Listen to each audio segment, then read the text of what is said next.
नमस्कार दोस्तों, मैं हूं रंजन साहू। आज एक फेवरेट टॉपिक मिला है जो बहुत लोग हमारे देश में तो बहुत लोग मानते हैं। वो है एस्ट्रोलॉजी के ऊपर, जो ज्योतिष शास्त्र कहा जाता है।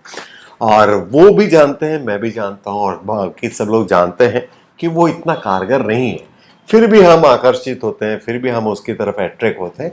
तो इसको हम थोड़ा सा एनालाइज करने की कोशिश करेंगे, हम उसको देखने की कोशिश करेंगे कि क्यों आकर्षित होते हैं हम ऐसी चीज़ों पे, और उसका रिजल्ट, उसका परिणाम क्या आता है। सबसे पहले वो लोग ज़्यादा अट्रैक्ट होते हैं, बच्चे नहीं होते। वो थोड़े से मिडिल एज में, मिड क्राइसिस में जब आ जाते हैं, तब वो ज़्यादा एस्ट्रोलॉजी की तरफ अट्रैक्ट होते हैं। और ख़ास करके वो प्रोफेशन के लोग जिनका रोजगार महीने भर का नहीं होता, जो हफ्ते में 2 दिन 3 दिन काम करते हैं, चाहे कोई कॉन्ट्रैक्ट बेसिस पे काम करते हैं या किसी चीज़ पे काम करते हैं, तो वो लोग ज़्यादा अट्रैक्ट होते हैं ये एस्ट्रोलॉजी में। ये मेरा मतलब एनालाइज है, मैंने देखा है कि वो लोग ज़्यादा एस्ट्रोलॉजी की तरफ आकर्षित होते हैं।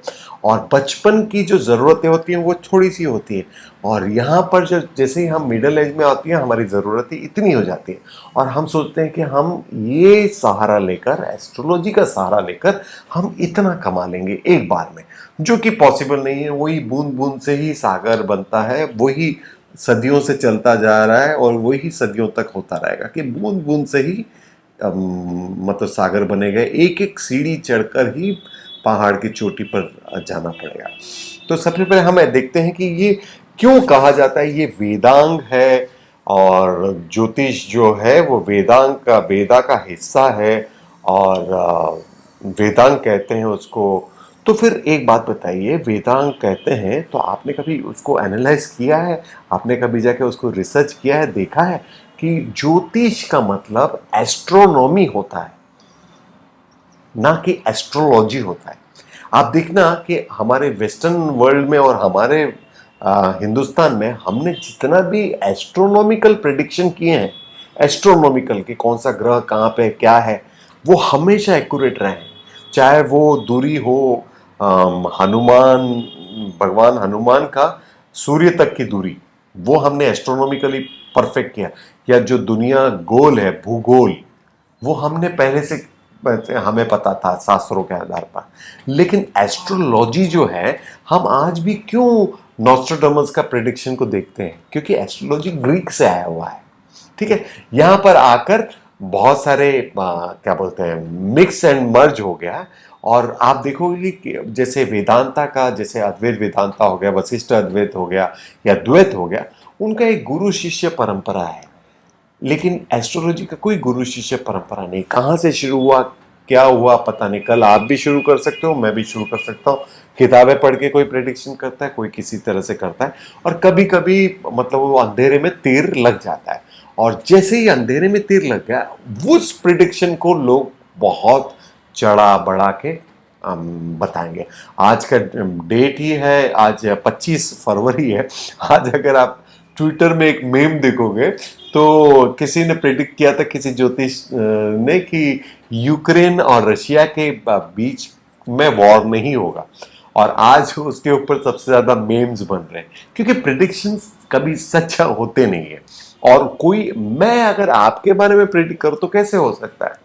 ठीक है, तो ये पहले चीज समझते हैं कि एस्ट्रोनॉमी को ज्योतिष बोलते हैं, और उसका जो सब सब पार्ट है उसको एस्ट्रोलॉजी बोलेंगे। और अगर पुराने चीजों में आप देखेंगे तो उस समय भी वैसा था। गौतम बुद्ध का प्रिडिक्शन जो ज्योतिष ने किया था, या हमारे कल्चर में भी जो प्रिडिक्शन किया था, वो उसी 1 2 5 इंसिडेंट ऐसे होंगे जो ज्योतिष ने बताया और एक्यूरेट हो गए, और हम सोचते हैं कि वही फाइनल पॉइंट है। ठीक है, पहले चीज ये समझने की जरूरत है। अब नव ग्रह के आधार पर ये ज्योतिष शास्त्र चलता है, नव ग्रह के आधार पर। क्या आपने कभी देखा है, कभी आपने एनालाइज किया है कि हम धरती पे रहते हैं, हम अर्थ में रहते हैं, और नव ग्रह के अंदर अर्थ है ही नहीं? ठीक है, ये कभी आपने एनालाइज किया इसको, कि हमारा जो धरती है उसकी गिनती नव ग्रहों में आती ही नहीं है।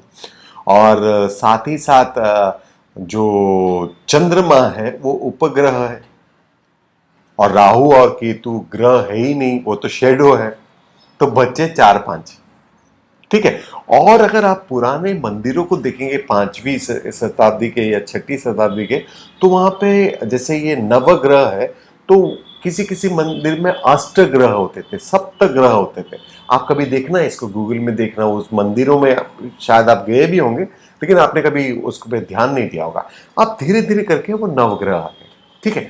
और अगर आप बोलेंगे कि नहीं, क्योंकि ये व्यू पॉइंट, अगर मैं हुई नहीं तो मेरे सामने क्या रखा है, उसका क्या महत्व है? अगर अर्थ है ही नहीं तो उसके सामने का प्लेनेट का कोई मतलब ही नहीं है ना।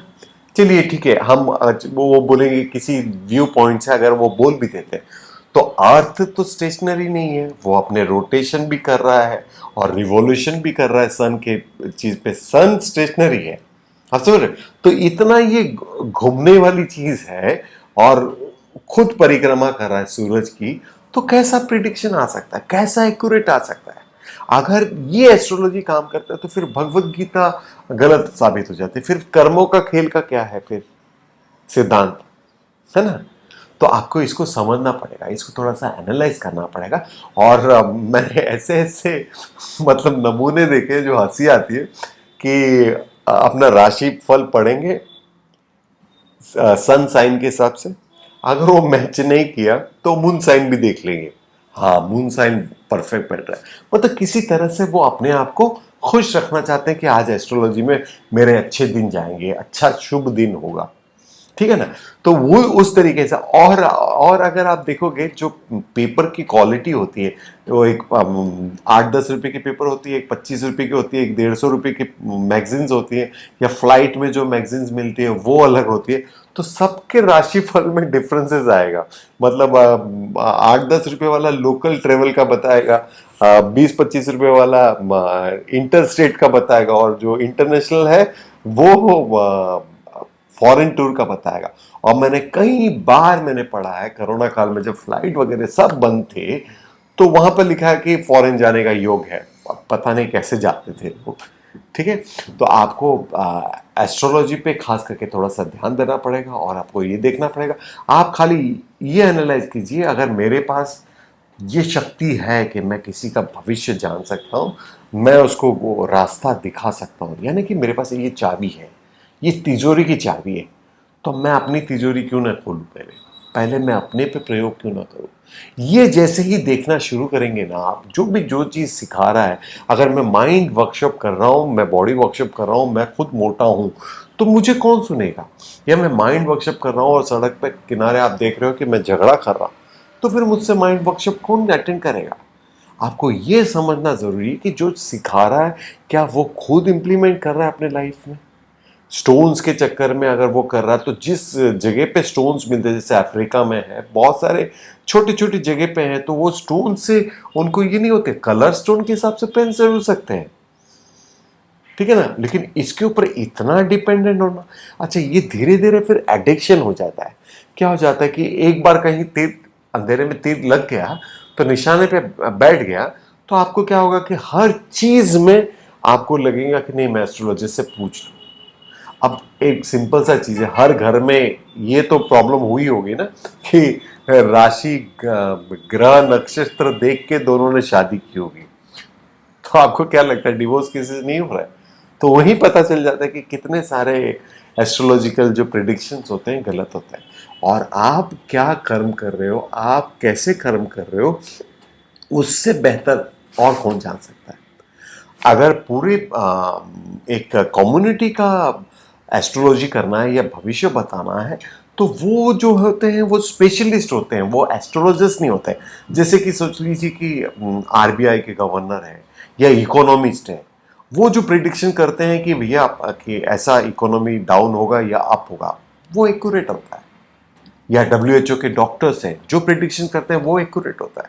उसी तरह से आप किसी को देख के, कोई शराब पी रहा है, रोड पे चल रहा है, या उधारी की जिंदगी जी रहा है, तो आप उसके ऊपर प्रिडिक्ट कर सकते हो, वो एक्यूरेट बैठेगा, क्योंकि आप उसके कर्म को देख रहे हो। उसी तरह से आप अपने कर्मों को देखो। और मैं कहता हूं, मैं अगले आने वाले कुछ दिनों में मैं वो आपको प्रूफ करके भी बताऊंगा कि भगवत गीता में ऐसा कोई ज्ञान नहीं है जो स्पेशली, पहले तो वहां पे एस्ट्रोलॉजी के बारे में दिया नहीं है। लेकिन आप भगवत गीता पढ़ के ही आप अपने प्रिडिक्शन कर सकते हो। आप जान सकते हो कि कौन से कर्म मैं अभी कर रहा हूं और उसका रिजल्ट क्या आने वाला है। तो आपको क्या करना पड़ेगा, उस रिजल्ट को कहीं कहीं पे बैक स्टेप लेना पड़ेगा, तो आप वो कर्म के मतलब जंजाल में फंसोगे, ठीक है ना। वो इमोशनली, और जो इमोशंस के साथ जो हमारा कनेक्शन है कर्मों का, उसको आप सॉल्व कर सकते हो, इंस्टेंटली कर सकते हो। आप एक बैक स्टेप लेके, एक बैक फुट जाकर आप उससे एक्यूरेट कर सकते हो। वो प्रिडिक्शन पॉसिबल जरूर है, ठीक है। तो इस पे आपको थोड़ा देखना पड़ेगा कि एस्ट्रोनॉमी को ज्योतिषा कहते हैं, और हमारे वैदिक कल्चर से कोई भी एस्ट्रोलॉजिकल प्रिडिक्शन को इतना क्यों नहीं दिखाते हैं, इतना क्यों नहीं दिखाते हैं।